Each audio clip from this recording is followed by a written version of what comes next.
इस वीडियो में हम बात करेंगे कि क्या एक बार जब एफआईआर को दर्ज करवा दिया जाता है तो उसके बाद उसमें कोई मॉडिफिकेशन या फिर अपडेशन कराया जा सकता है। तो जब एक बार एफआईआर दर्ज हो जाती है उसके बाद एफआईआर में हर व्यक्ति अपडेशन नहीं करवा सकता। उसके लिए कुछ प्रोसेस बनाया गया है जिसको फॉलो करके कुछ हद तक एफआईआर में मॉडिफिकेशन कराए जा सकते हैं। जैसे कि पुलिस अथॉरिटी है, सिर्फ पुलिस अथॉरिटी के पास ही एफआईआर को अपडेट करने या फिर उसमें कोई भी इंफॉर्मेशन को जोड़ देने का अधिकार होता है। जब इन्वेस्टिगेशन के दौरान नए फैक्ट सामने आते हैं तब पुलिस ऑफिसर ऐसा कर सकता है। दूसरा होता है कंप्लेनेंट, जिसने कि एफआईआर को दर्ज करवाया है।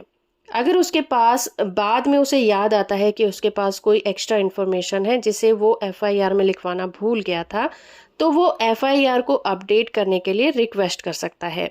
लेकिन वो डायरेक्ट एफआईआर को अपडेट नहीं कर पाएगा।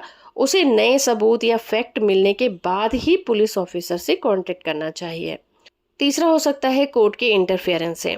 अगर कंप्लेनेंट को लगता है कि एफआईआर को ठीक तरीके से रजिस्टर नहीं किया गया है, जो बातें उसने बताई थी उन बातों को उसमें दर्ज नहीं किया गया है, तो वो कोर्ट से रिक्वेस्ट करके उसमें नई इन्फॉर्मेशन को ऐड करने के लिए या फिर उसमें करेक्शन करने के लिए अपील कर सकता है। और कोर्ट अगर उसकी अपील को मंजूर करती है तो कोर्ट एफआईआर को अपडेट करने के आदेश दे सकती है। इसी तरह से सेक्शन 173 सीआरपीसी के तहत एक पुलिस ऑफिसर जब भी किसी केस की इन्वेस्टिगेशन को पूरा कर लेता है तो उस केस की एक फाइनल रिपोर्ट तैयार करता है और उसे कोर्ट में पेश करता है। तो इस रिपोर्ट में इन्वेस्टिगेशन और नए फैक्ट के आधार पर वो चाहे तो अपडेशन या मॉडिफिकेशन कर सकता है। अगर बात करें आरोपी व्यक्ति की, तो वो एफआईआर को कुछ कंडीशन में रद्द भी करवा सकता है। तो जब आरोपी व्यक्ति को ये लगता है कि उस पर मनमाने ढंग से एफआईआर को दर्ज कराया गया है या फिर जो एफआईआर दर्ज की गई है वो झूठी है, तो वो हाई कोर्ट में एफआईआर को रद्द करने की याचिका को दायर कर सकता है।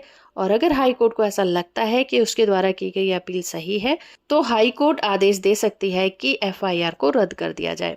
तो दोस्तों, एफआईआर को मनमाने ढंग से अपडेट या मॉडिफाई नहीं किया जा सकता। नई इन्फॉर्मेशन, नए फैक्ट और लीगल प्रोसेस को फॉलो करके ही ऐसा करना पॉसिबल होता है। तो होप फ्रेंड कि ये वीडियो आपको इन्फॉर्मेटिव लगी होगी। वीडियो को लाइक और चैनल को सब्सक्राइब करना बिल्कुल मत भूलिएगा।